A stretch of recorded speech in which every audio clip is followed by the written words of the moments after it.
The containment chamber hummed with an ominous energy as the Galactic Council's representatives gathered around the massive reinforced viewing window.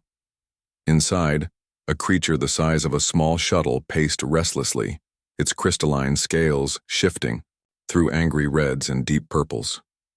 6 legs carried its serpentine body in agitated circles, while multiple eyes tracked every movement beyond the barrier. "The Vorthak has killed 17 of our finest warriors," declared High Commander Zephyrian, his forearms gesturing dramatically at the beast. "It cannot be reasoned with. It cannot be tamed. The only solution is immediate termination."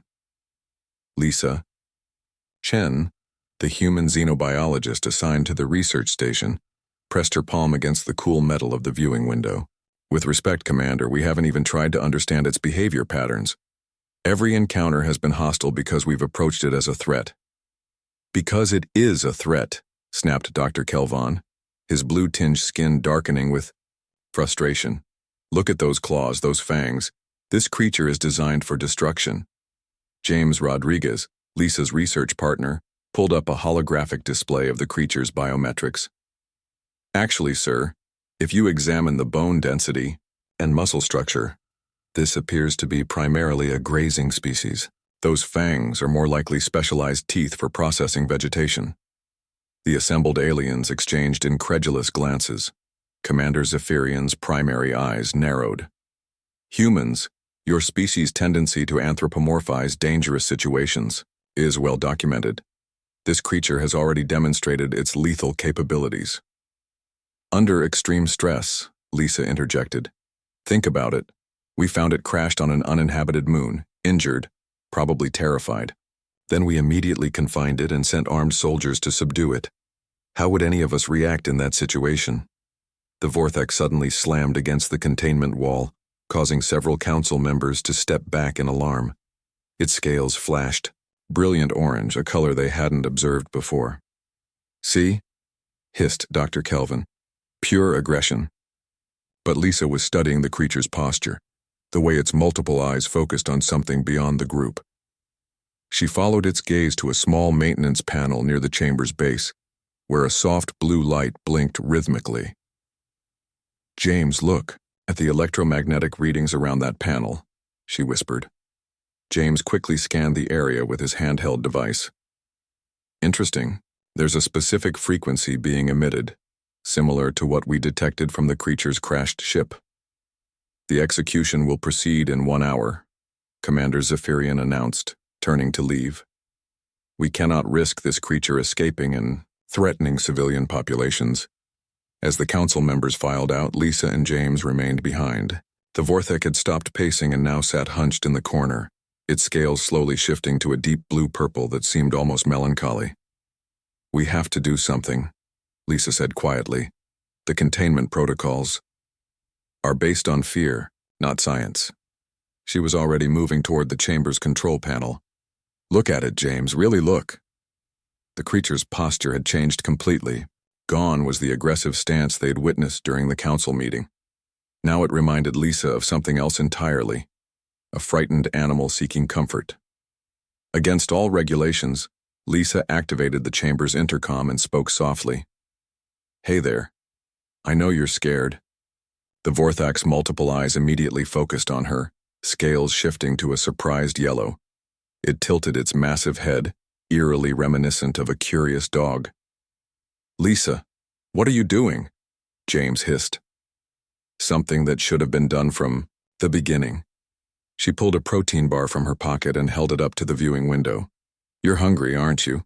The creature's scales rippled through several colors before settling on a warm amber. It approached the window cautiously, pressing what appeared to be the equivalent of a nose against the barrier.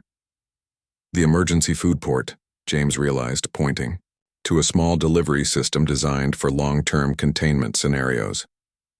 "It's never been used because everyone assumed it was too dangerous to feed." Lisa was already inputting commands. "But look at the nutritional analysis from its ship. Primarily vegetarian proteins and complex carbohydrates." She loaded several protein bars and fruit packets into the delivery system. The Vorthak watched intently as the food dropped into its chamber, but didn't immediately approach. Lisa sat down on the floor next to the window and spoke gently. "It's okay. I'm not going to hurt you." Slowly, cautiously, the creature moved toward the food. Its scales had shifted to a soft green, the same color Lisa realized that they'd detected from healthy vegetation on the creature's homeworld. The Vorthak delicately picked up a protein bar with surprisingly dexterous appendages near its mouth. After a tentative taste, it consumed the entire offering, then looked hopefully at Lisa. "More?" she asked, smiling. The creature's scales brightened. James was frantically taking readings. "Lisa, its stress hormones are dropping rapidly. Cortisol levels are nearly normal for the first time since we contained it." Over the next 30 minutes, Lisa fed the creature while speaking in soothing tones. The Vorthak began responding to her voice, its scales shifting through what could only be described as pleased colors. When she pressed her hand to the window, it gently touched the barrier from the other side. "Remarkable," James breathed. "Its biorhythms are completely stable now." The chamber door burst open as Commander Zephyrian stormed in with armed guards. "What is the meaning of this? You were explicitly ordered—" He stopped mid-sentence. The Vorthak sat calmly near the window, scales a peaceful blue-green, watching Lisa with what could only be described as affection. When it noticed the armed guards, its colors shifted to concerned yellow, but it made no aggressive movements. "Impossible," whispered Dr. Kelvan, who had followed the commander. "It was completely feral just hours ago." "Not feral," Lisa said, standing slowly to avoid startling the creature. "Traumatized. Imagine crash landing on an alien world, injured and alone, then being imprisoned by beings you can't communicate with." James pulled up his readings. "Commander, I'm detecting complex neural patterns consistent with higher intelligence. This creature has been trying to communicate with us from the beginning." The Vorthak suddenly moved toward the maintenance panel it had been watching earlier. Its scales shifted through a rapid sequence of colors: blue, red, yellow, green, while emitting a series of harmonic tones. "It's trying to interface with our systems," James realized. "Those aren't random colors, they're matching the electromagnetic frequencies of our communication arrays." Lisa looked at Commander Zephyrian. "Give us 48 hours. If we can, establish real communication, prove that this is an intelligent being seeking help rather than a monster to be destroyed. Will you reconsider?"